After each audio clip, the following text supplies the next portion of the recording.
प्रेत लेकरांची उचलून खांद्यावरती कशी राहिली ती माय. प्रेत लेकरांची उचलून खांद्यावरती कशी राहिली ती माय.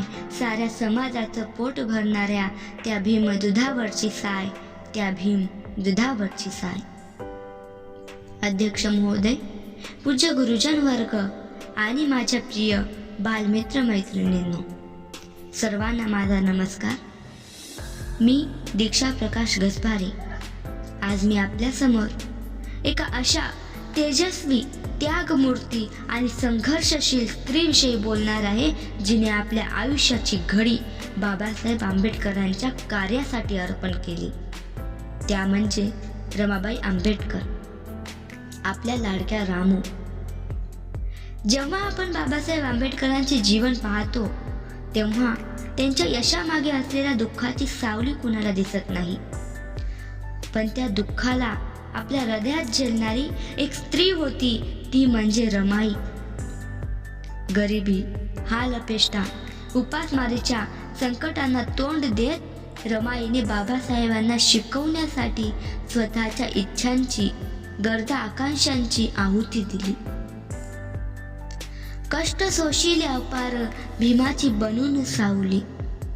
कष्ट सोशिले अपार भीमाची बनून सावली. सदा हसत मुखाने राहिली माझी माता रमाई माऊली, माझी माता रमाई माऊली.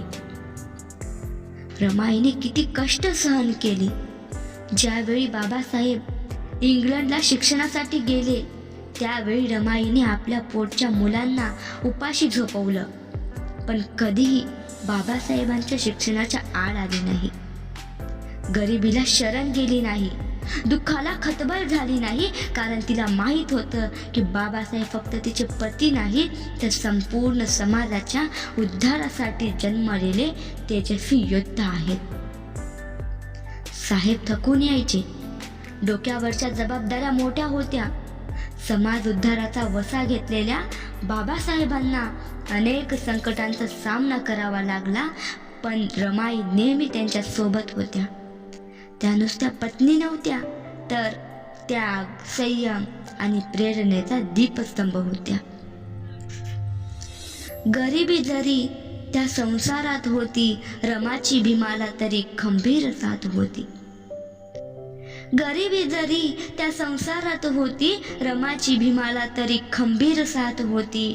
भीमराव होते दिव्याच्या समान आणि त्या दिव्याची रमा वात होती, आणि त्या दिव्याची रमाई वात होती. जर रमाई नसत्या तर बाबासाहेबांचे स्वप्न पूर्ण होऊ शकले असते का?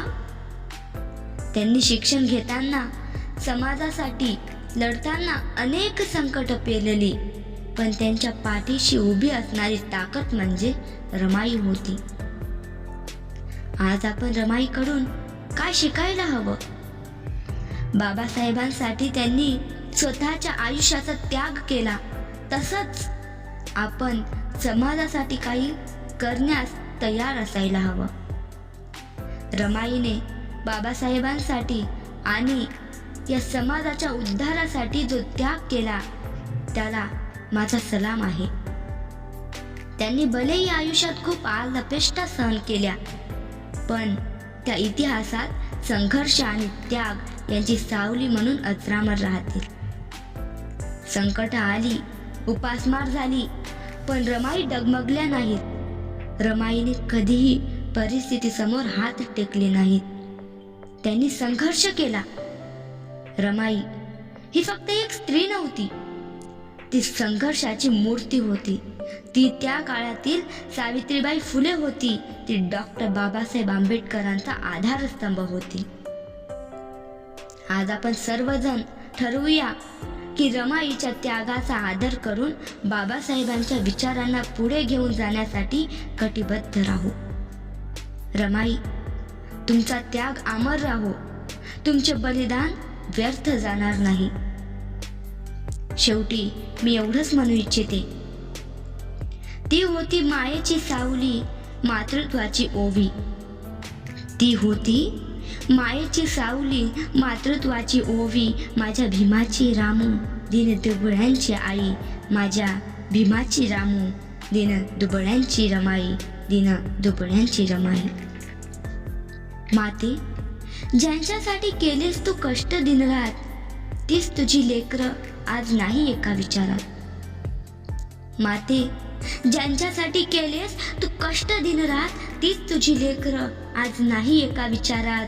एवढंच खंत आहे माझ्या उरात, तूच सांग माते कधी येऊ आम्ही एका घरात.